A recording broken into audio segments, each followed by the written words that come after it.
2 ans après le premier album de Twin Shadow, voici son successeur, Confess. Derrière le groupe, un héros solitaire de la pop moderne, George Lewis Jr., qui nous parle de son parcours, de ses influences pour ce nouveau disque qu'il a présenté en concert Sold Out, début juillet à Paris.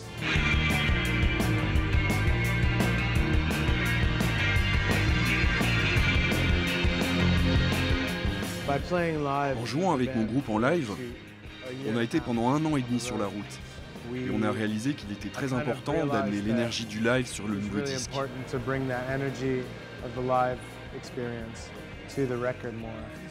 Le premier album Forget était assez calme. Et quand on a travaillé à l'adapter à la scène, une version trop calme ne fonctionnait pas bien. Il fallait en faire quelque chose de plus fort, plus grand.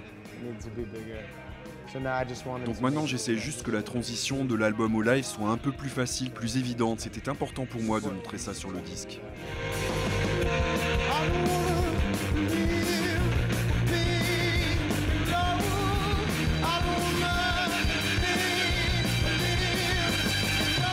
Five Seconds, c'est une chanson, en fait, la seule chanson sur laquelle j'ai travaillé dessus plus de 3 jours.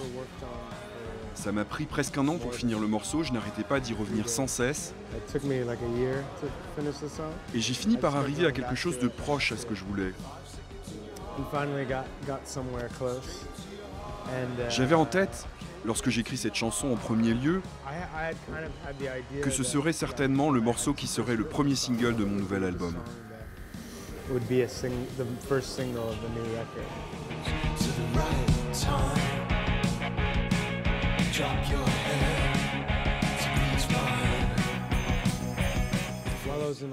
Quand j'étais en tournée en Australie, j'ai écrit une nouvelle courte. Juste pour le fun, j'ai fait ça pour moi-même parce que j'aime bien écrire. Et ce texte m'a donné petit à petit des idées pour ce nouvel album. Et aussi pour des vidéoclips pour les illustrer.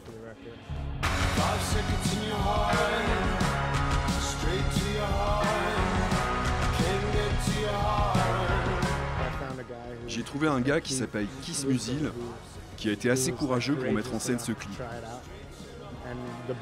Et le budget était presque rien, c'était une somme d'argent vraiment ridicule.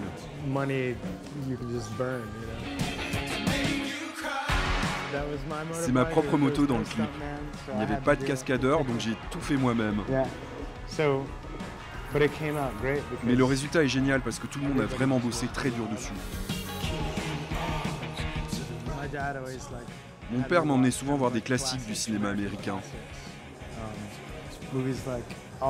Des films comme ceux de Marlon Brando, Sur les quais, Un tramway nommé Lazy ou L'équipé sauvage. Et tous les films de James Dean. Vous savez, j'ai grandi avec ces choses-là et c'est une grande partie de ma vie.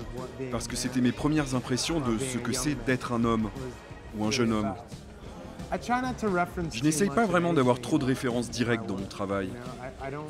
Je n'ai pas envie de composer la bande originale d'un film des années 80.